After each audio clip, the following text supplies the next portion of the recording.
everyone. You have probably heard in the news recently, last week, Ruth Bader Ginsburg, Supreme Court Justice, passed away. And I wanted to read you a story so that you could learn more about her and her life. It's a little bit of a longer story than I normally read, but you can always pause it and read it in two sittings if you like. Ruth Bader Ginsburg, the case of RBG versus Inequality.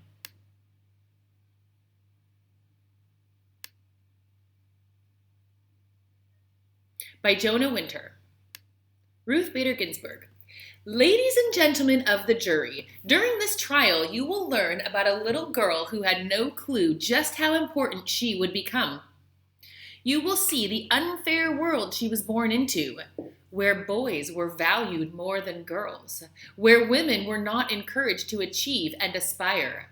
You will see evidence of that unfairness, just as she herself has seen it all her life. Here are the facts of her case.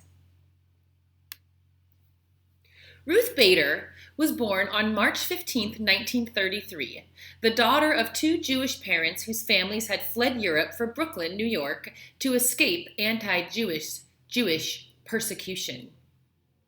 Her father owned a fur shop for many years. When the shop went out of business, he got a job at a clothing store. He was uneducated. He had never finished high school.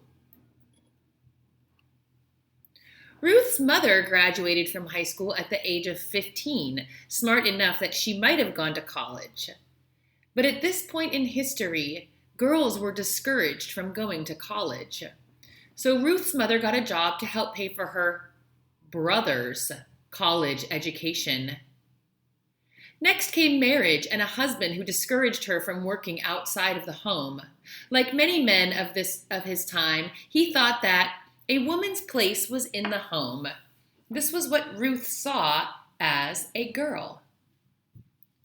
What Ruth also saw was a mother who loved books and loved to read, and a mother who wanted her daughter to have the good education that she herself had been denied.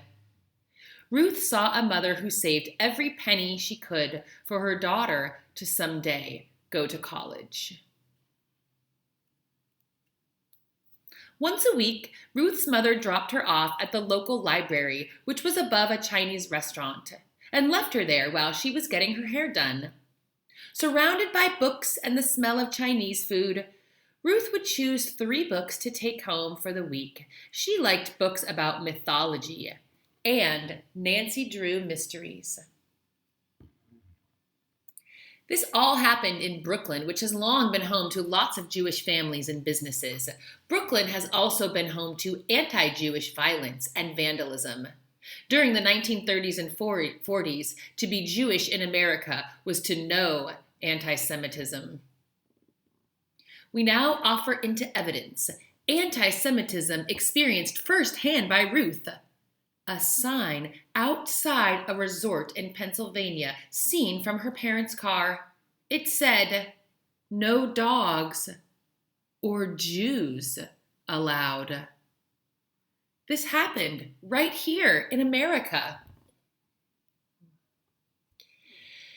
Being smart can be a great defense against such meanness and stupidity, and Ruth was one smart cookie. She tied for highest grades in her elementary school, where she wrote an essay about the Magna Carta and the Bill of Rights called Landmarks of Constitutional Freedom, evidence of an early interest in law, in justice, in words. This is not to say that she always knew what she wanted to be. In high school, Ruth had many interests and hobbies, editing the school newspaper, playing cello in the orchestra, and even twirling a baton at football games, and once chipping a tooth in the process.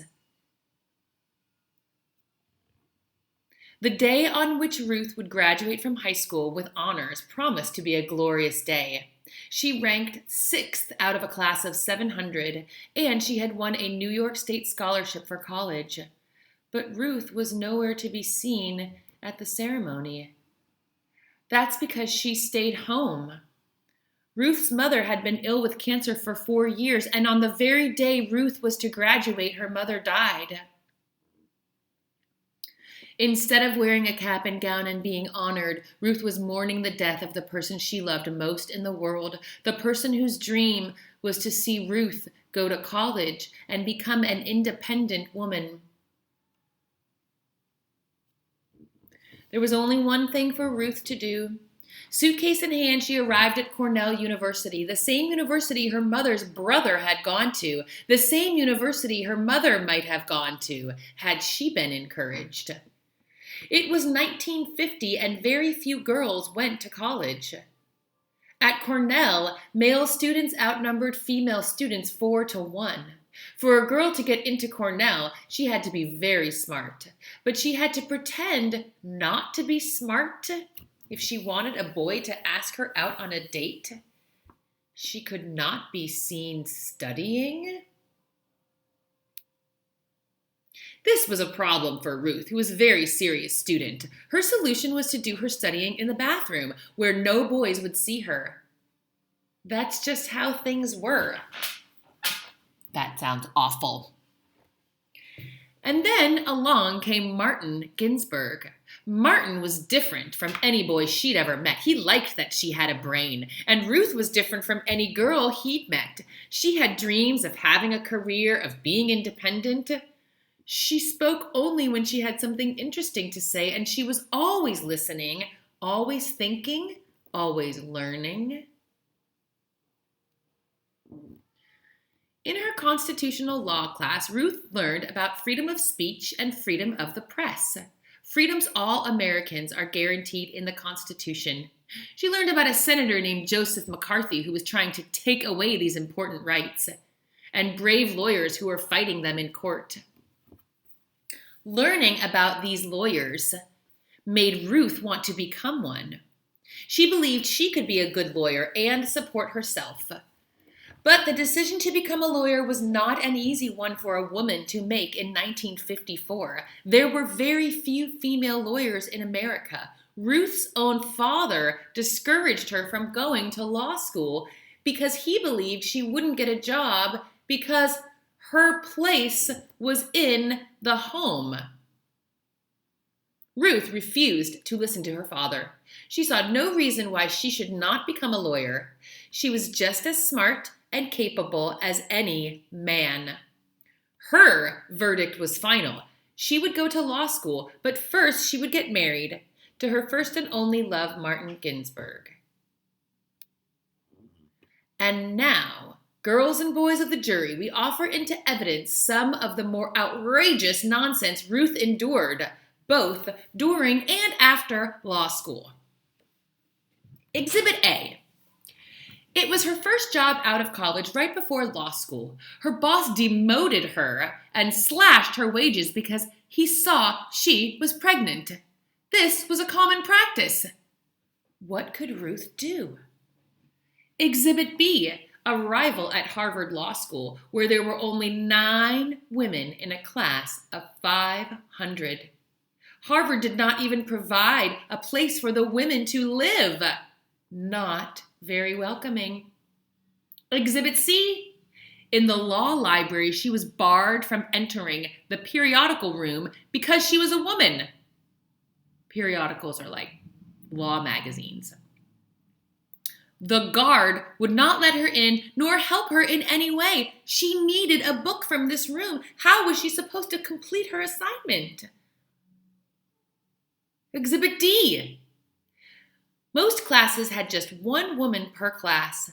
For comic relief, the professor in the lecture hall would often call on the lone woman, such as Ruth, as if it were a joke. But the woman almost always answered correctly. She had to. She was representing all women? Exhibit E. One night, the law school dean invited all 9 female students, including Ruth, to dinner at his house. He sat each woman next to a male law professor. Then he went around the table asking each female student why she thought she deserved a spot in this law school that could have gone to a man. Ruth's answer to better understand the work of my husband. And yet, without Ruth's help, her husband, who was also a student at Harvard Law School, would not have graduated.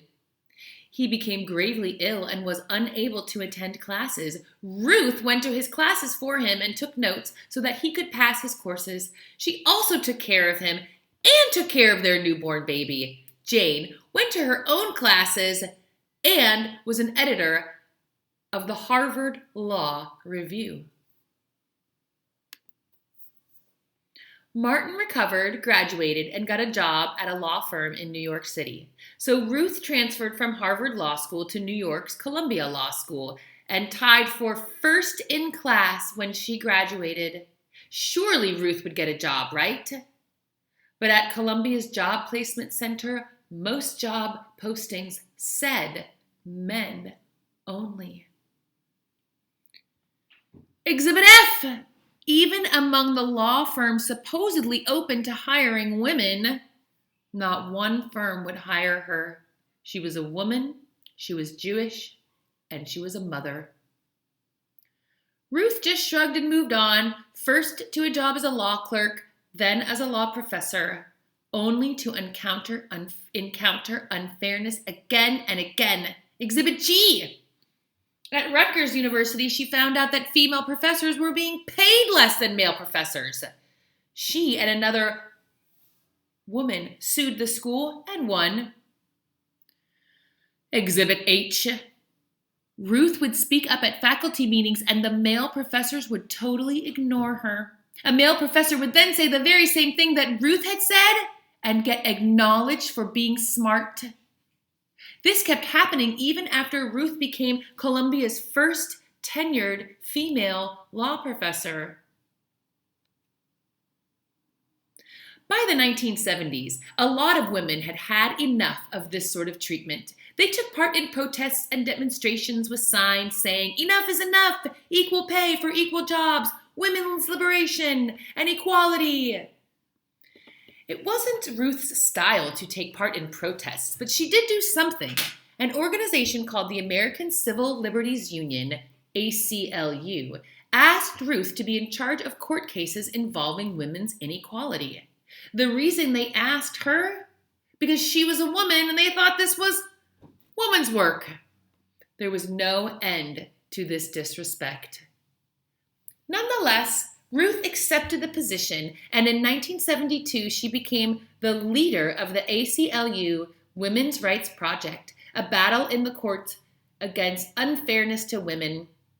She was the lead lawyer for 6 Supreme Court cases, and she won 5 of them. Though Ruth herself was not a revolutionary, what she did for women was revolutionary. She won the right for women to get equal protection of the laws, to be treated equal as men. Ruth had become a lawyer not to change the world. She'd become a lawyer because she knew she had the verbal and analytical skills to handle the job as well as any man. But here she was, the most important female lawyer in America, fighting and winning legal battles for all American women. Here she was, changing the world. That's why in 1980 she was chosen by President Jimmy Carter to be a judge for the most important court of law in America besides the Supreme Court, the U.S. Court of Appeals. She was only the second woman in history to serve on this court. Now it was her job to make judgments, to judge what was and wasn't legal. A good judge listens closely, chooses words carefully, and values fairness above all else. This job suited Ruth perfectly. After 13 years of being a judge, at the age of 60, Ruth got a phone call one night. It was from President Bill Clinton. He wanted to appoint her to the Supreme Court to be just the second female Supreme Court justice in history. As a girl, Ruth never dreamed she would be a lawyer or a judge, much less a Supreme Court judge. In her acceptance speech, she spoke of her mother.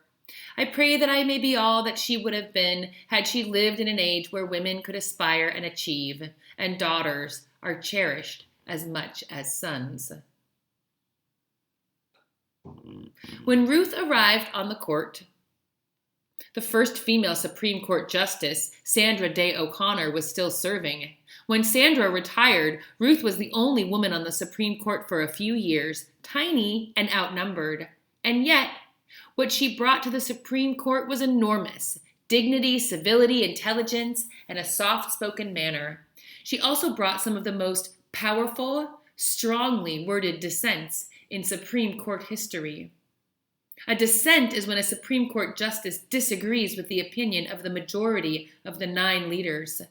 In Ruth's case, a dissent often involves a written statement, perfectly worded, that rips apart the opinion of the majority.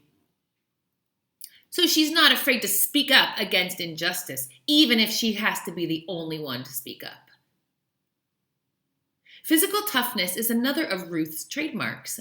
In 2009, she found out she had cancer and needed surgery. Only 19 days after her operation, she returned to the court.